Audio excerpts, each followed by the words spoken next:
Broadcast is now starting. All attendees are in listen-only mode. Welcome to the Bat Community of Practice webinar. Today I'm really excited to have Joy O'Keefe and Bill Stiver joining us to talk about impacts of white nose syndrome on bat communities in the southern Appalachian forest and what that might mean for our ecosystems and also the insects that these bats feed on. Joy O'Keefe is with the Center for Bat Research, Outreach, and Conservation at Indiana State University, and Bill Stiver is a wildlife biologist at Great Smoky Mountains National Park. Thankfully, they have been spending a lot of time and energy trying to study bats in these environments and even have some data from before white nose syndrome hit to look at the impacts that this disease has had on different species in this area and the ecosystem in general. So I'd thank you, Joy and Bill, for joining us today, and I'm excited to learn more about what you have discovered in this area. So Joy, I will send the controls over to you so you can share your screen. I just sent you an invitation. And for those of you on the line, if you have questions, we will do those at the end. Please type those into the questions box, and then I will go through and ask Joy and Bill questions at the end. And if there's something that you would like to add or clarify to your question, I can unmute you individually, but I'll keep everyone muted during the presentation. So Joy, when you're ready, go ahead. Okay, can you hear me? I had to switch over to phone. I lost audio all of a sudden. I can hear you clearly. Okay, great. All right, well, thank you everyone for joining us. My name is Joy O'Keefe, and Bill Stiver is going to co-present with me today. So we're going to talk about how white nose syndrome, which is a devastating disease caused by a non-native fungus, has caused declines in bats in Great Smoky Mountains National Park. The fungus was first detected in this park in 2010, and since it was detected, it has caused the functional extirpation of 3 or 4 bat species, depending on how you look at it, that were once relatively common in this area. So I'm going to give you some background on white nose syndrome and work in the Smokies, and then talk about our observed declines. We'll provide some additional evidence of declines in this park from hibernacule accounts and acoustic surveys, and we'll consider the ecological implications of these losses. And then finally make some recommendations for work in parks in areas where white nose has yet to impact bats. See if I can click next. There we go. Okay, so far white nose syndrome has only impacted the cave hibernating bats. So of the 45 species that occur in the United States, 25 rely on hibernation as their primary strategy for making it through the winter. And 8 of those species in eastern North America had been confirmed with white nose by 2018, and I've got those pictured here. So from the top, the tricolored bat, the little brown bat, and then the little guy on the red glove is the Indiana bat, and the northern long-eared bat munching on a moth to his right. And then we have the eastern small-footed bat in the top right, and the big brown bat, which are less commonly affected by white nose syndrome. The gray bat and the southeastern myotis, which are even less commonly affected. But there are heavy declines in the tricolored bat, little brown, Indiana bat, and northern long-eared bat, showing greater than 75% declines in many parts of the range. However, there are pockets where each of these species may have populations that are doing well despite white nose syndrome. So the early models for white nose syndrome right after it was detected in the northeastern United States predicted that it would cause regional extinctions of some species, including the little brown bat. So this paper by Fred Frick et al. Proposed that by 20 years after the invasion that we might only have 1% of the pre-white nose population for little brown bats in the Northeast. And they hypothesized that the spread and effects of the disease are related to social mixing of individuals across time, but we didn't have a lot of data to talk about how the fungus was affecting bats at that point. However, later work by Kate Langwig and then some additional work by Joe Hoyt has demonstrated that the effects vary by species and by species density and by the microclimates within the caves. So we see density-dependent declines in tricolored bats and northern long-eared bats. Langwig et al. Predicted that tricolored bats might stabilize at about 6 bats per hibernacula after white nose syndrome had passed through, but that northern long-eared bats would be predicted to go extinct. And they noted that there was frequency-dependent transmission for little brown bats and Indiana bats, so that the number of bats and how they socialize with each other could affect how the fungus spreads. And changes to social behavior could ameliorate some of those declines, but Indiana bats are highly social. In fact, their name, Myotis sodalis, means the mouse-eared social bat, and they don't change to roosting singly as often, which could lessen their susceptibility to the disease.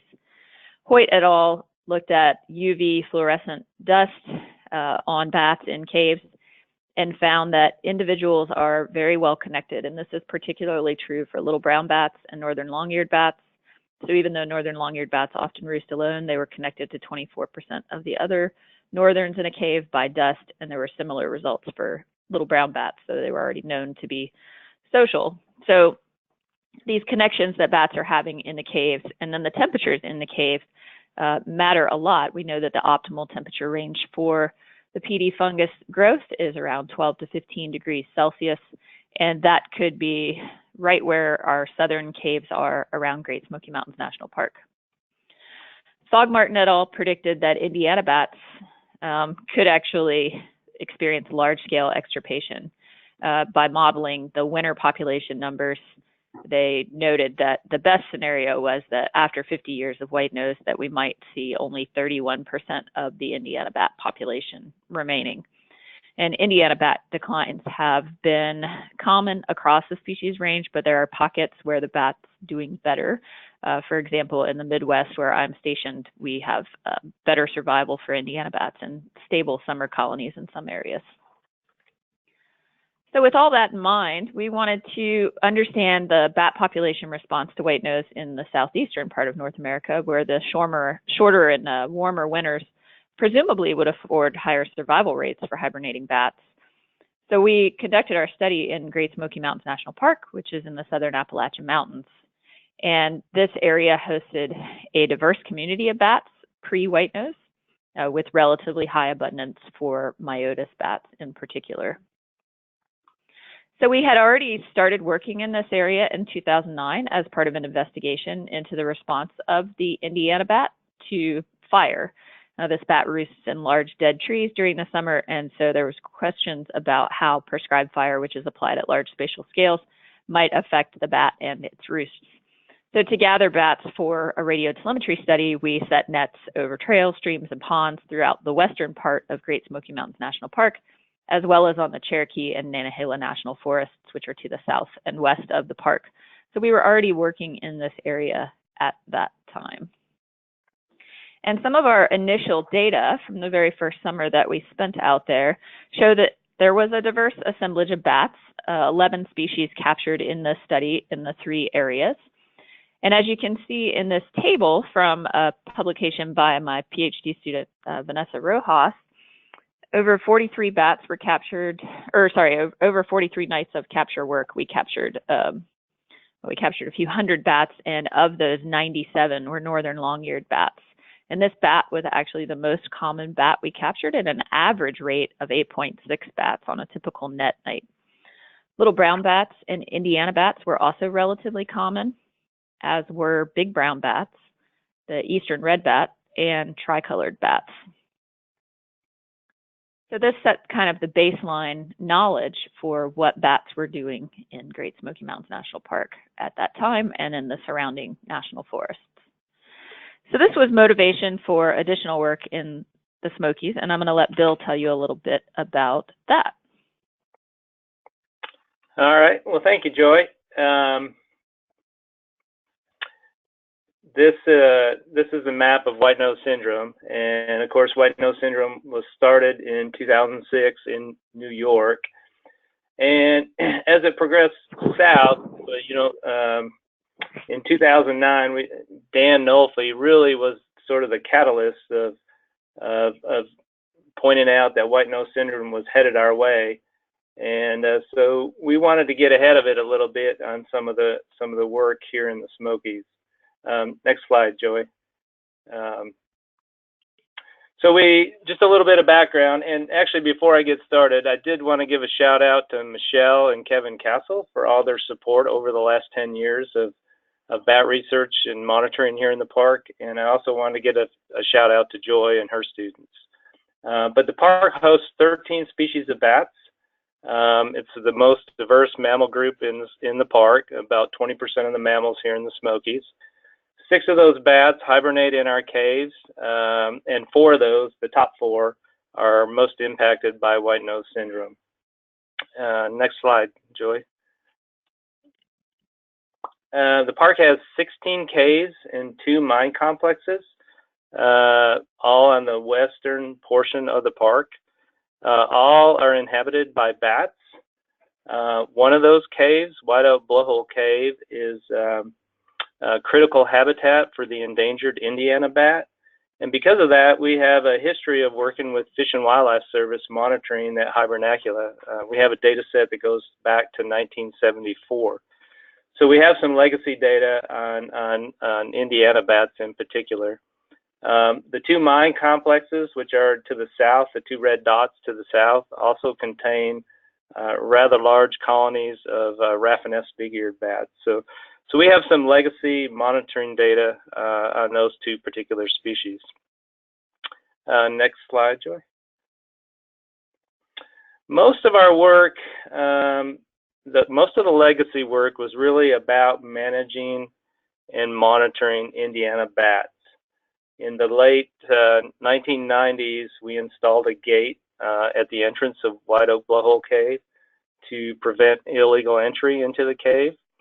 And then in 2000, Dr. Eric Britsky and Dr. Mick Harvey really did sort of the first pioneer mist netting work in the park and discovered that we had maternity colonies of Indiana bats. We didn't think we had them prior to 2000. And so a lot of the focus work, like Joyce mentioned, was determining, what impacts certain activities here in the park would have on Indiana bats, what habitats they selected for. What's interesting about Indiana bats in our region is they tend to select for dead pines, which is a little bit different. And so the majority of that work was focused around Indiana bats. We really didn't put much effort into monitoring other bat species until 2009. And again, that's kind of when Joy started her work, and as well as Dan Nolfi. Dan was a former technician of mine, and at that time he was working on his master's degree. And we were fortunate enough for Dan to survey every single cave and mine complex in the park. So we really started getting data on some other species starting in 2009. And I'll pass it back to you, Joy. Okay. All right. Well, thank you. Let me see if I can get my clicker in the right place. Okay. So when we started working on bats in 2009, we knew that white nose syndrome was affecting bats in the Northeast, and we took some initial precautions in terms of decontamination procedures, although there weren't any real guidelines on what to do at that point. But we also started paying attention to the wings of bats, and we actually started taking wing damage measurements on bats early on. Jonathan Reichard published a kind of a key to the damage that we might see on bats' wings, and we used that as a guide. And we initially didn't see much in terms of damage, but over the first few years, by 2012, we were seeing some bats that scored a 1 or a 2 on occasion. And it mirrored what I was told by colleagues who had worked in the Northeast, which is actually that we started seeing the 1s and 2s, and then we just didn't see those bats anymore. And so we never saw 3s on bats, which is the highest score you could get. During that same time, the Pseudogymnoascus destructans fungus was detected on a hibernating little brown bat in one of the caves that Bill mentioned on the park. And in 2011, 2 little brown bats and 1 tricolored bat were confirmed with white nose via histology. And then late in December of 2012, park visitors started reporting erratic behavior of bats, kind of lethargic daytime flight to park personnel. And subsequently, in later that winter in February and March of 2013, biologists collected some bats from the landscape and tested them for the PD fungus, and all the bats that were tested, which included little browns, tricoloreds, and Indiana bats, were all positive for white nose syndrome via histology. So with that in mind, we knew kind of when white nose was starting to affect bats in the park. Now, I've just changed the map here to show you where we surveyed in the park. So in 2009, we had been establishing survey points on the west side of the park, kind of west of the jagged black line that runs through the center of the park, which is Highway 441. In 2014, we actually started working over on the east side of the park as well. Sites over the 8 years of our study, sites were surveyed an average of 3 nights per site, but some one time, and some really good sites were surveyed 16 times.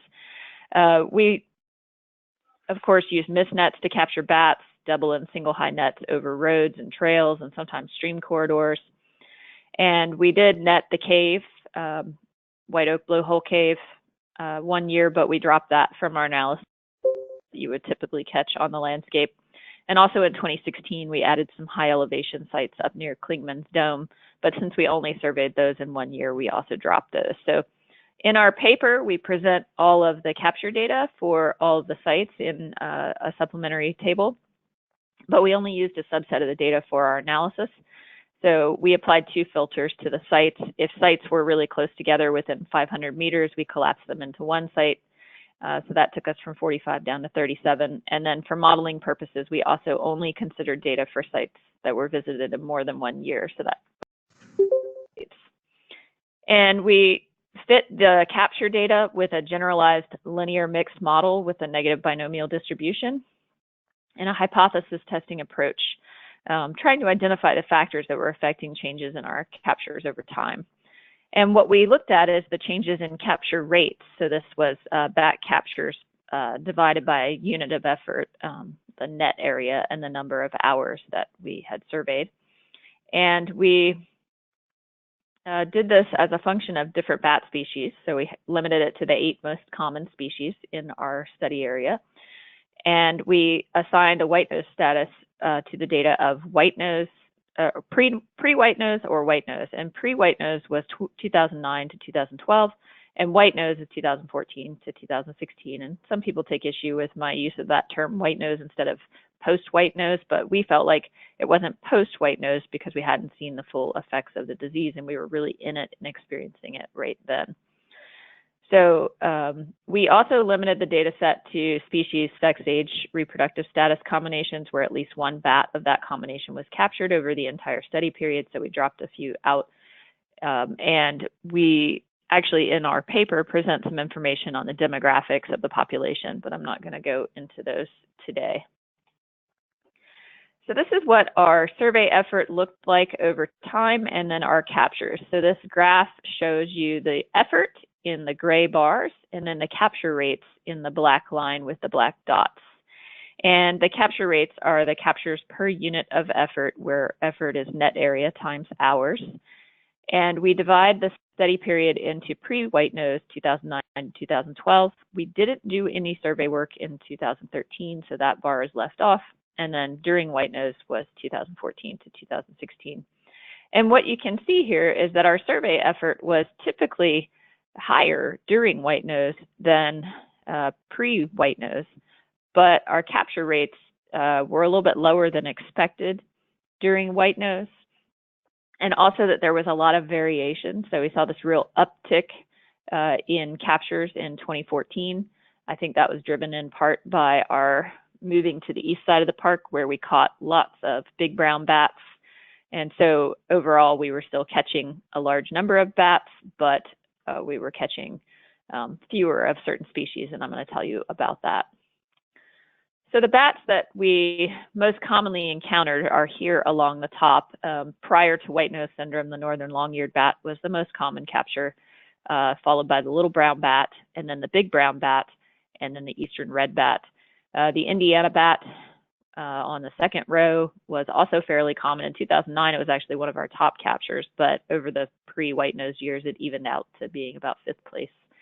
And then the tricolored bat, in certain spots, we would capture a fair number of Rafinesque's big-eared bats, and then we also occasionally captured eastern small-footed bats. It depended on where we netted. They tend to be pretty spotty as a crevice roosting bat.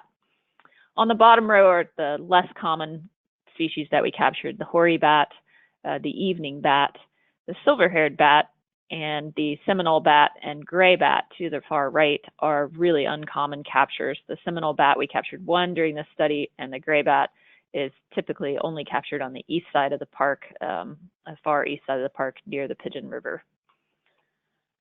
So how has white-nose syndrome affected the summer bat community in Great Smoky Mountains National Park?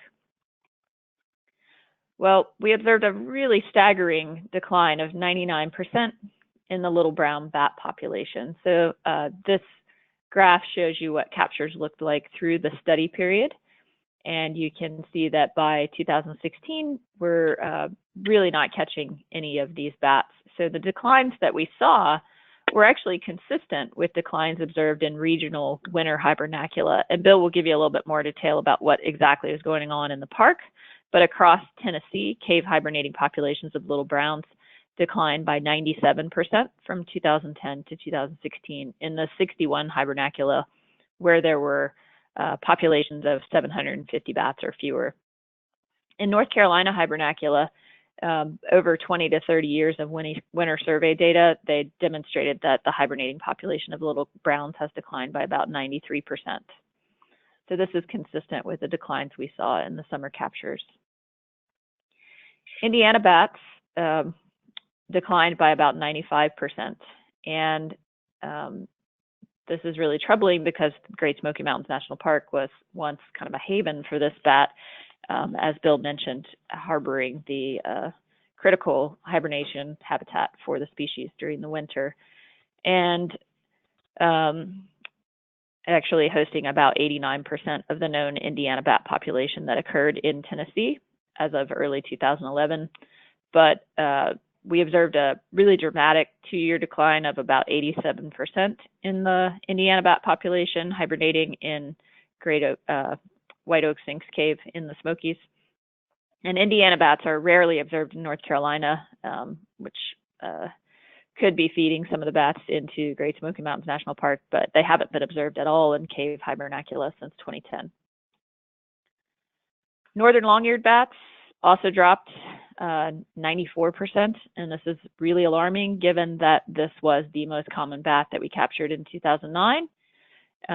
By 2016, these bats were so rare locally that we did not encounter any during 21 survey nights in Great Smoky Mountains National Park, and I myself haven't seen a northern long-eared bat since 2015, so it's pretty troubling. Across all of our bat projects, we have seen dramatic declines in this species.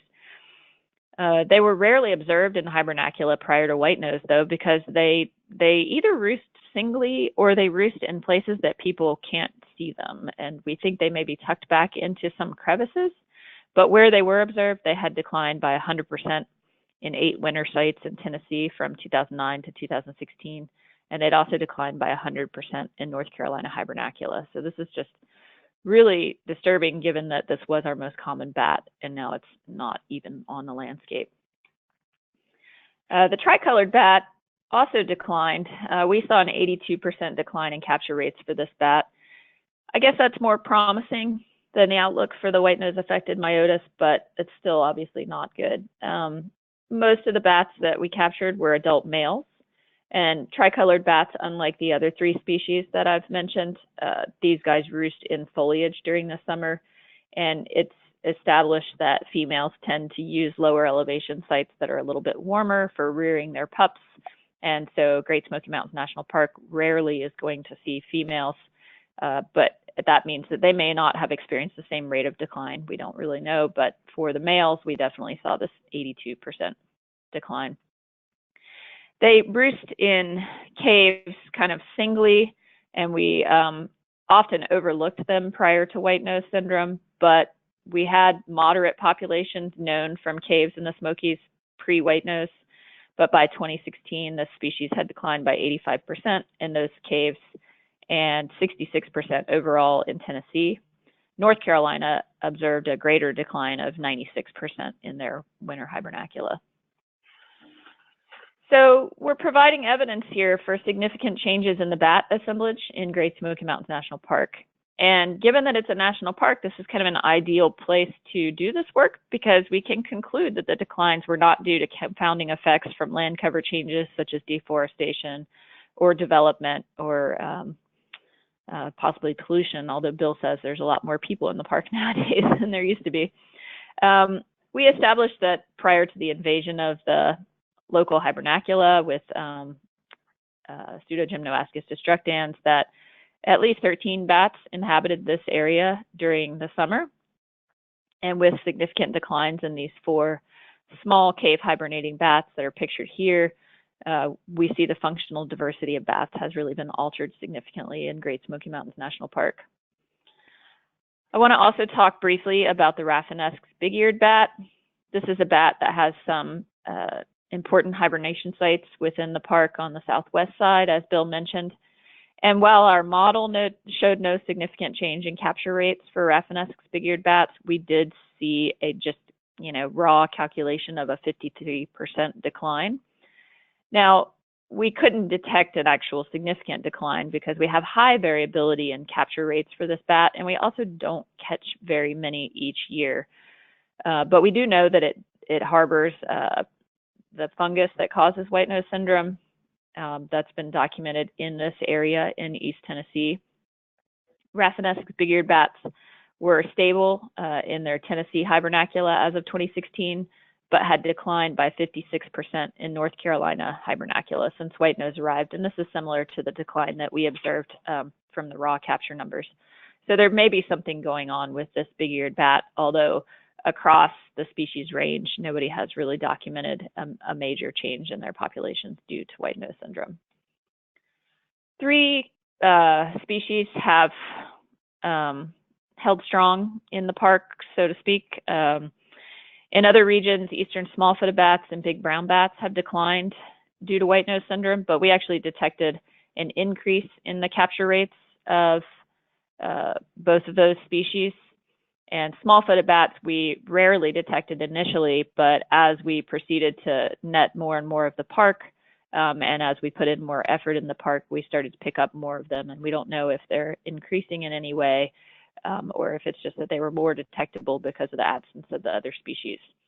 We did detect a 22% decrease in the capture rates of eastern red bats, but because this species does not hibernate in caves or mines where the PD fungus experiences optimal growth, it's really unlikely that white nose will negatively affect this species. And we think that eastern red bats may be declining due to other factors such as wind energy development. And this has been demonstrated in other parts of the species range, such as in the Midwest. Netting in the park, we still capture our rare bats and migrants, for example, evening bats and silver-haired bats, which seem to move through the park in large numbers in the spring and in the fall. And so this is what the community of bats in Great Smoky Mountains National Park looks like now. We've lost the northern long-eared bat, the little brown bat, the Indiana bat, and we have much reduced numbers of tricolored bats. And so this represents a significant deficit in the bat assemblage and potentially some big changes to the functional diversity in the park.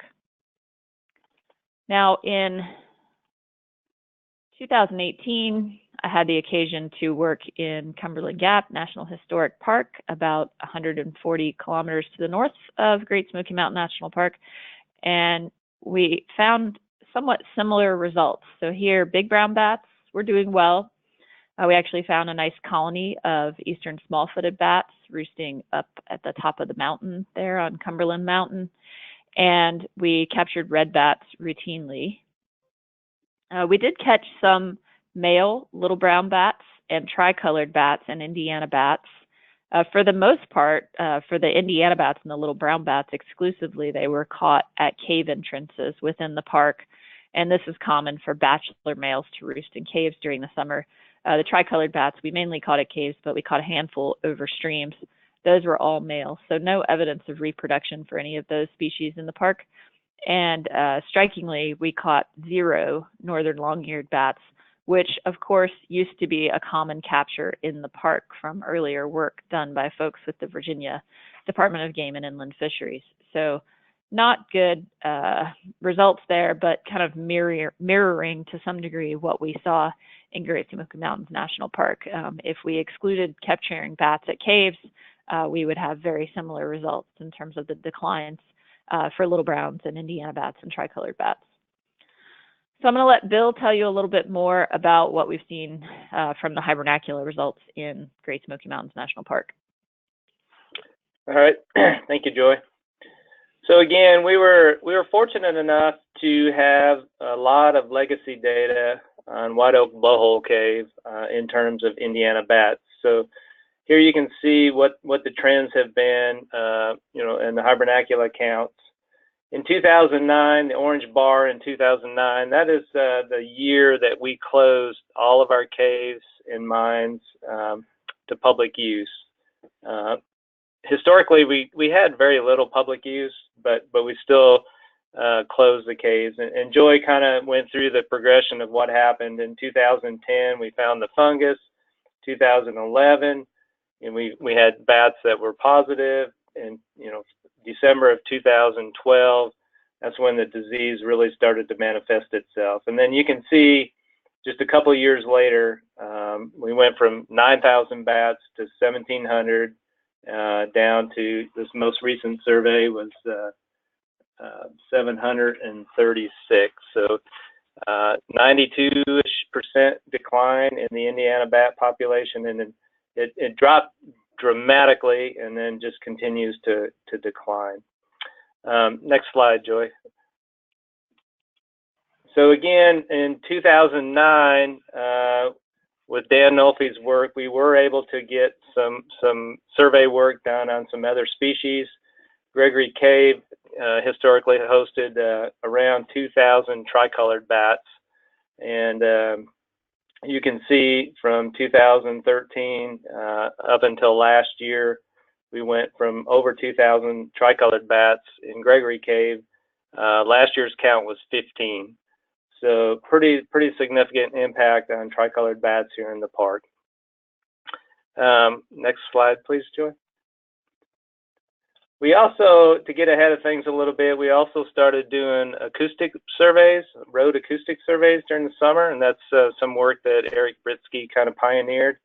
And so again, it was our attempt to try to get ahead of documenting what impact white nose syndrome would have on bats here in the park. And this is a pretty busy slide, but you can see the blue bar is the frequency of calls for tricolored bats. And you can see after 2013, the calls for tricolored bats start to crash. And next slide, Joy, you can see kind of spatially how that has changed, where tricolored bats accounted for about 43% of the bats that we would pick up as part of the survey work, and now they're down to 25%. So again, just another tool that has sort of documented what Joy's talked about, is those 4 particular species, their populations have really declined here in the park. And I'll hand it back to you, Joy. Okay. All right, so what are the ecological implications of this tremendous decline in species diversity in this really biodiverse area? Well, as you probably know, bats eat a lot of insects, and due to their small body size and high metabolic rate, they can eat quite a lot of insects, actually half to all of their body weight in insects in one night. And we know more about this during the summer maternity season, but also during the fall as bats are preparing for hibernation and putting on body mass. They can be consuming tremendous numbers of insects, even pestilent insects that are kind of sweeping through an area. So I'm wondering if, we might lose top-down control of some of the small forest pests, for example, small moths that these bats might have been eating. And there's so much we wish that we knew about some of the bats that are gone.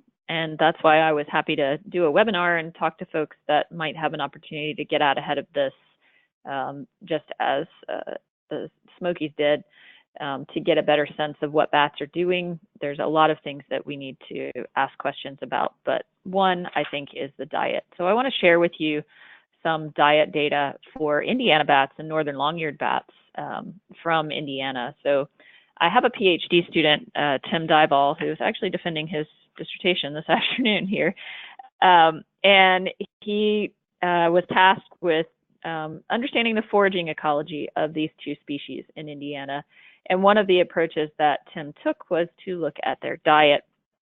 And I had long been interested in what bats were eating because we knew that forests were important for bats, but I wanted to know if bats were important for forests. And so we spent 4 years collecting data on the diets of Indiana bats and northern long-eared bats at 2 study sites in Indiana. And you can see we looked at similar numbers of bats for the 2 species. We found that Indiana bats ate a greater diversity of prey taxa. Overall, the 2 species consumed 708 prey taxa in total, but Indiana bats had a slightly more diverse diet. And I should say that this work was done with next generation sequencing. We worked in close collaboration with folks at the University of Tennessee at Knoxville to sequence the CO1 gene that's found in the insect DNA, and then blast those data against the Barcode of Life database in Canada to compare to known sequences for insects that have been stored there. Tim also took the step to measure the size of the prey items that these bats were eating by looking up every single prey item and looking at the total length of the body. And we found, curiously, that Indiana bats, which are just slightly larger than northern long-eared bats, but they eat slightly smaller prey. So Indiana bats eat 9-millimeter prey on average, whereas northern long-eared bats eat 10-millimeter prey. These are very small prey items. The 2 species are remarkably similar in terms of their diet. Across the 2 study sites where we worked, we found 82 to 85% overlap in the diet of these 2 bats. And for both species, the dominant prey items, which I've got pictured here, are crane flies, which you can think of as kind of big bumbling mosquitoes, then mosquitoes, midge flies, tiny Microlepidoptera, and leafhoppers. And many of the prey items that are consumed by these bats are herbivores. And so it's really interesting to think about what the impacts might be. I have a student, Liz Bilkey, who's now studying the diet of other forest-dwelling bats. So she's got some samples from the eastern small-footed bat from Great Smoky Mountains National Park. And then we're also looking at the eastern red bat and planning to do molecular analyses. And while these have been done, at least for eastern red bats in Canada, we need data on what bats are doing in the areas where we have data on their population declines so that we can kind of connect the dots there and see what the impacts are of losing these bats. So in addition to the species I showed you on the previous slide, Tim documented these other prey items in the diet of Indiana bats and northern long-eared bats. And at least 27% of the prey that are consumed by these species are known forest pests. At least 9% are agricultural pests, and about 1% are disease vectors, such as the mosquitoes. So potential for some really important implications for the forest. And of course, we know that forest pests can be significant causes for tree mortality, and that this can be a problem during defoliator outbreaks. So for example, the invasive and non-native gypsy moth has caused about a 20% oak mortality during its initial outbreak in the northeast part of the US, and then 10% mortality in subsequent outbreaks. And consecutive years of defoliation by the native forest tent caterpillar, Malacosoma distria, coupled with drought effects, have caused almost 100% overstory mortality in stands of poplar and aspen in Ontario. So these insects can be significant factors in forest health, and we think that these bats may have been controlling these insects prior to white-nose syndrome, although I'll admit that these 2 moths are a little bit bigger than the 9 to 10 millimeters that I'm telling you about. So that's the question, actually, is will the larger bats control the same types of insects as the smaller bats that have declined? So we still have big brown bats, and we still have eastern red bats. but we hypothesize that there may be significant differences in the diets of the white-nosed imperiled bats versus the remaining species.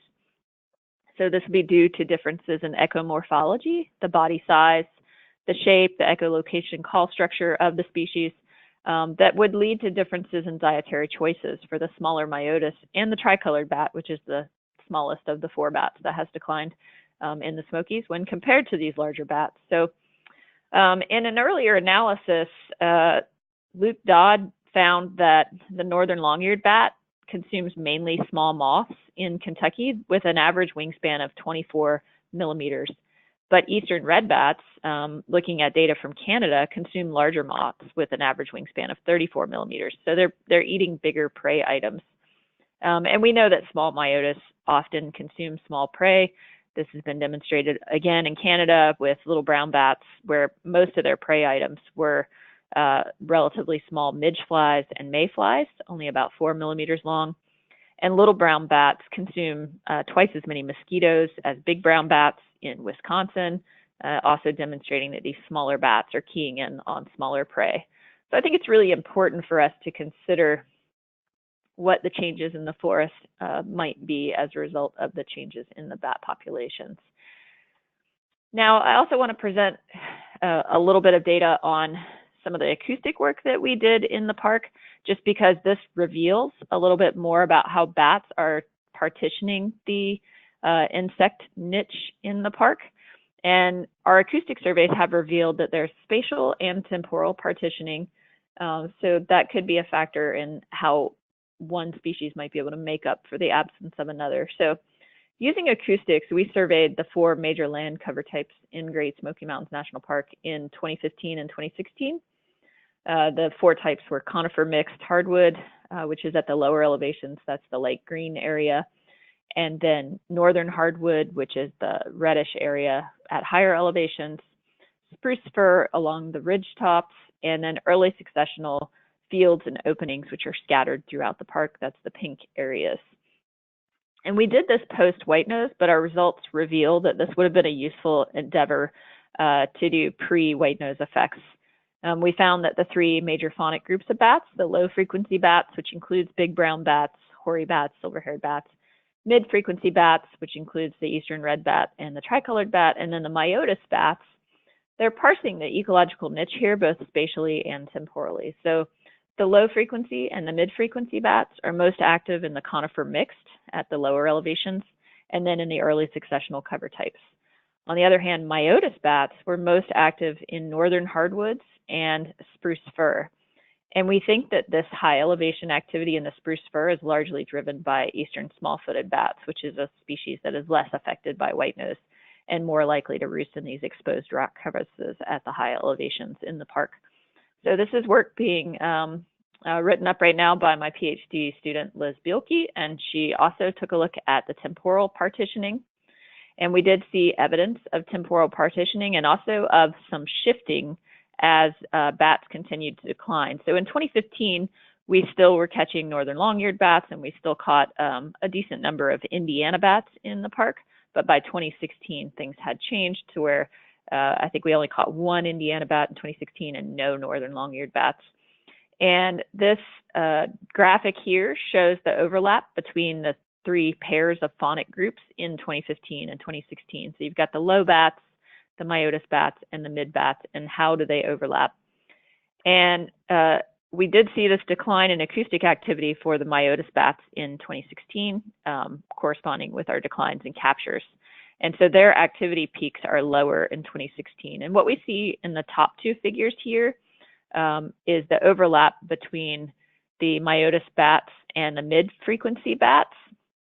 And we see that as the Myotis bats start to decline, the mid-frequency bats shift their activity to a little bit later in the night. They even out a little bit more later in the night, occupying the same temporal space once occupied by the Myotis bats. And then shifting to the bottom panel, now we're looking at the overlap between the low-frequency bats and the Myotis bats. And in 2015, there was relatively little overlap. That delta 4 value of 0.35 indicates low overlap. But by 2016, we saw much more overlap, up to 0.74, as the low-frequency bats shifted to being active again later in the night as the myotis bats started to decline more. And this suggests that temporal boundaries are relaxing as white nose affects the bat assemblage in Great Smoky Mountains National Park. And this is consistent with work done in other parts of the species range, such as in New York by Jachowski et al. So with all that in mind, I'd like to make a few recommendations before we open this up for questions. So, and we make these same recommendations in our paper that was recently published, where gathering baseline data on bat assemblages is just critical to be able to assess these types of declines and understand the magnitude of the losses when and if they occur. I definitely recommend that we consider the spatiotemporal partitioning when designing studies. So, you know, we didn't really net up at the highest elevations, except actually in our last year of the study. And I wish we had done that sooner because we would have been sampling different cover types where it's now obvious to us there are different bats up there. And maybe we could have, you know, gotten a better handle on how the small-footed bat population had changed over time, for example, because they seem to have a stronghold up there at the highest elevations. And also consider the temporal partitioning. So in the east, most people do misnetting surveys from dusk until 5 hours post-dusk, but our data on myotis being active later in the night suggests that perhaps we should be netting for a longer period of the night, or, you know, just get up and have a cup of coffee at midnight and then go out and set your nets, because maybe you would pick up something different if you surveyed until dawn. And wherever you can, I recommend assessing bat diets. The cost to sample, to do the work, I guess, the cost for about 100 bats worth of data is going to be $5,000 or $6,000 for doing next-gen sequencing. And it's not that hard, and we should be doing it in more places. And the more we do it, the more we'll learn, and we'll find out some really interesting things about bats and what their ecosystem services are in the forest. We need to study plant and insect populations as well to assess responses to bat declines. So, of course, getting information on the bat diets would allow us to know what key insects to focus on and then look at the host plants for those insects. And then I definitely think that we should be using standardized procedures to monitor populations over time. We calibrated our captures by unit of effort, but if we had a more standardized approach every single night, or in the way we do, say, acoustic surveys, which we did, but that should be a practice across the board, because it's going to allow us to get much better data that's more rigorous for the types of analyses we need to do to understand the magnitude of the bat declines and what those impacts are on our native ecosystems, where the bats were once really important in controlling insects. So with that, I would like to thank all of our funding sources for this work, especially the National Park Service, Joint Fire Science Program, and the U.S. Forest Service, folks here at the Center for Bat Research, Outreach, and Conservation at Indiana State, and the graduate students and undergrads that helped with this work, and of course the bats. And with that, I'll let Michelle take it over and handle any questions that you all have.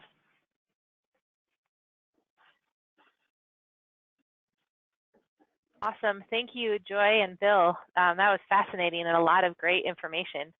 We do have some questions that have come in. The first one I'll start with. There was a slide, Joy, that you had showed looking at the population trajectory of red bats. And there's a question about the slope of that line. It looked like it increased, but you reported a decline of 22%. Could you explain that? Let's see. So the way that the analysis was done is not fully represented in my graphic here. So that's probably what's going on. So this is the best fit line. But the way that the analysis was done was that we looked at pre-white nose versus during white nose. And when we look at the capture rates per unit of effort, we actually saw a decrease in the number that we would expect based on the effort. So if you remember, we had more effort in the latter part of the study, and yet we were catching fewer red bats overall than we expected based on that effort. So, but I will admit that this graphic is a little bit misleading, and it's not the graphic that's in our paper, which is more corresponding with our analysis, but I couldn't break those up into small little bits, so I used an older graph. Okay, thank you. We have a question from Steve Thomas. He is wondering what your study might tell us about how eastern redbats are responding indirectly to white nose syndrome, for example, through reduced niche partitioning. They have seen increases in red bats, about 30% increase at Mammoth Cave National Park, but there's also studies in the southeast that have shown declines in red bats. So results seem variable across this region. And a question about whether this might be due to differences in wind energy impacts across this range, or effects of indirect effects of white nose syndrome. So we also did not catch really many female red bats. That's pretty uncommon in the southern Appalachian Mountains. So again, we're working with the males, and we did detect this slight decline in the numbers of bats that we captured. But when we look at their activity levels, they do seem to be responding to the myotis bats absence. So we saw this kind of shifting where if you look at this graphic on the screen, in 2015, we had an overlap value of 0.71 for the myotis and the mid bats, but in 2016, it was 0.85. And while those aren't that much different, they are actually significantly different based on the confidence intervals. So myotis bats disappeared. The mid bats, which is going to be dominated by the red bats, did shift their activity to later in the night to kind of take up that space. And so I guess that could be a good thing for red bats, which are definitely declining. That's been detected in a number of places. We see it here in the Midwest in our own capture rates, and we see that not only in my study areas, but in other folks' study areas. And we know that they are being impacted significantly by wind turbines. So I think that the story is a bit muddier for them because we don't have a good way to assess their population sizes in the way that we do for the myotis by going into the caves. And I think that more work like this, where we look at capture rates in the summer, but also consider males and females, is really important to do so that we can understand what exactly is happening with their populations. And it may be highly variable. Thank you. It is really interesting to see how they're shifting, potentially suggesting some direct competition. Is that one of the things that you think may be driving these shifts in activity patterns?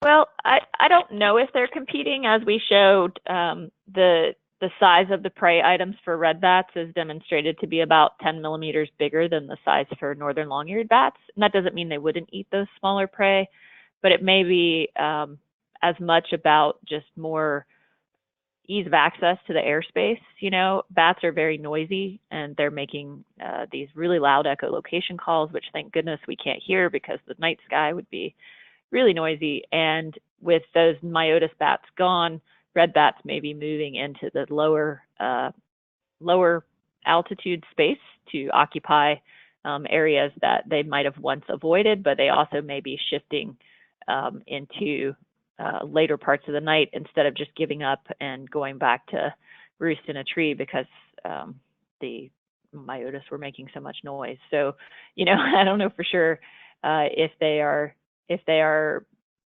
seeing lower competition or if they're just seeing more opportunity to forage in an area that was once pretty busy. We have another question from Chuck Biding, who's at Buffalo River. Has anyone begun looking at impacts to cave-adapted organisms in blowhole or other caves due to the decrease in Indiana bat populations?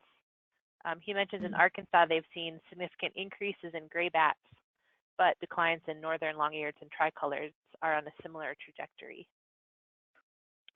Right. So I'm not aware. Yeah, I'm not aware of any changes to cave microbiota, but Bill definitely might have some information on that, and maybe other bats responding too. No, there's not been any work like that done that I'm aware of.